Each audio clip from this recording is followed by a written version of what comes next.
welcome to our group presentation. Today we are going to dive into one of the most fundamental technologies in wireless telecommunications, which is FDMA, or we can say Frequency Division Multiple Access.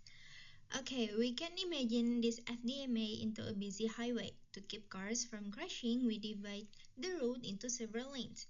In telecommunications, we face a similar challenges. How can multiple users communicate at the same time without their signal crashing into one another? Together, me, Alifa Zahia Dantes, and my teammates Sarah Febiana and Nicolas Siletonga will explore how FDMA solves this problem.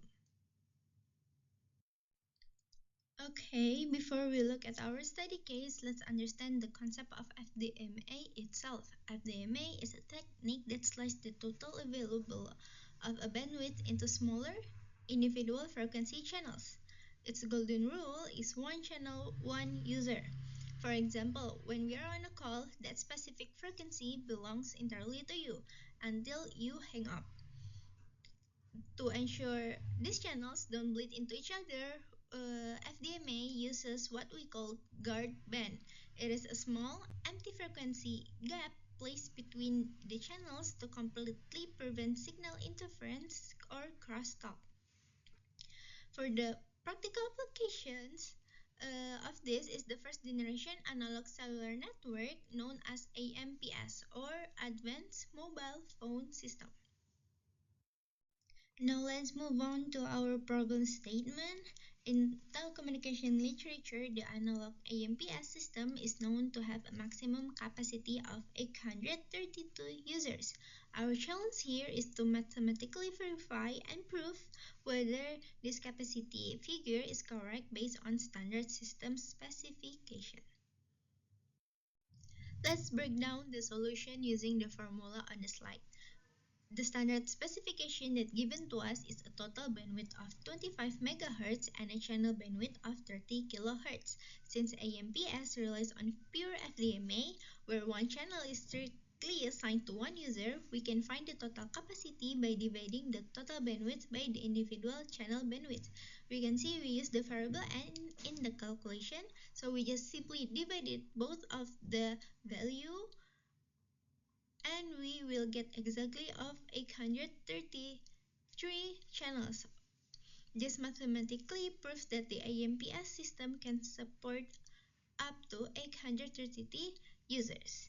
But what happens when we want to upgrade this capacity without adding more bandwidth? To explain how the AMPS solves this, I will now hand it over to my teammate.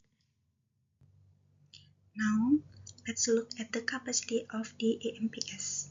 Unlike AMPS, the AMPS use TDMA or time division multiple access.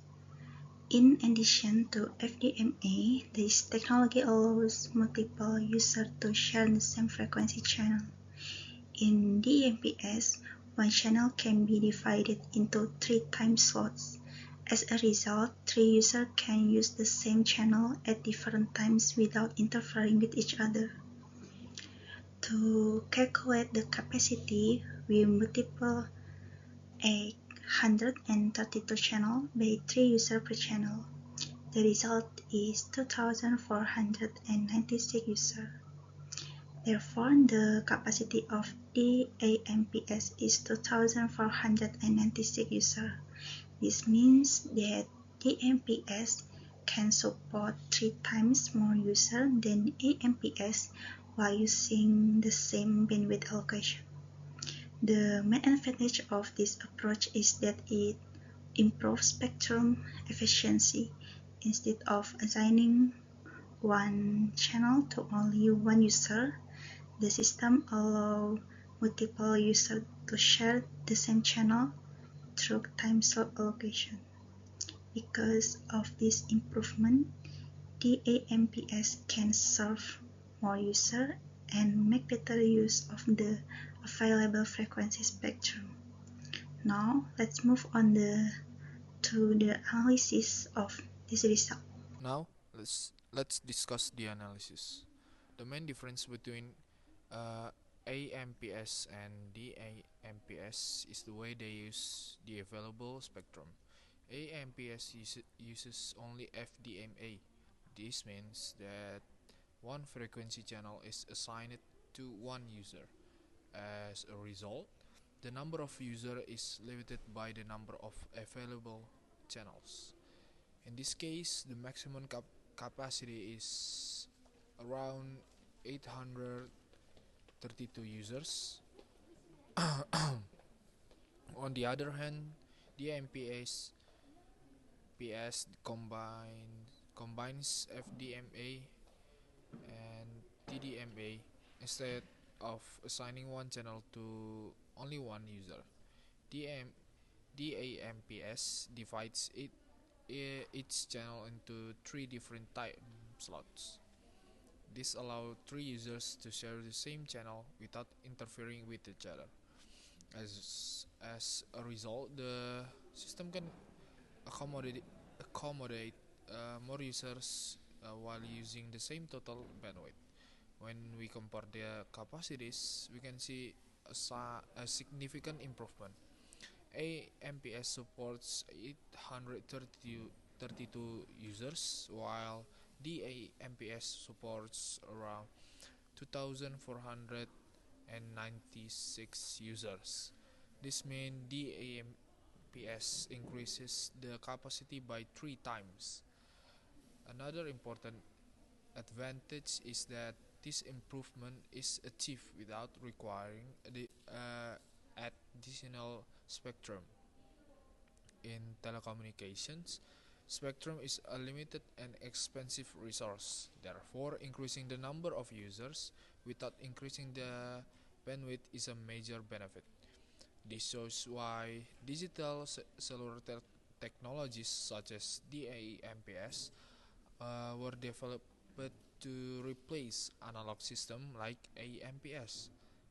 They provide better spectrum efficiency, higher capacity, and improved network performance. Overall, our analysis demonstrates that DAMPS is much more efficient than the AMPS in utilizing the available bandwidth.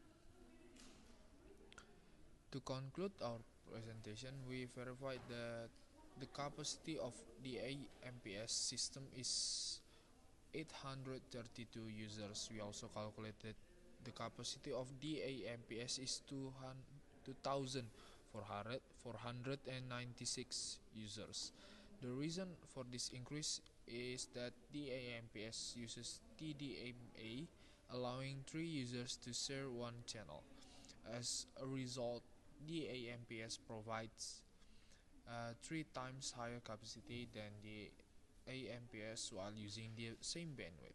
Therefore, the AMPS offers better spectrum efficiency and can support more users in a cellular network. Thank you for your attention. We hope the presentation helped explain the difference in capacity between AMPS and DAMPS. That's all for today. Thank you.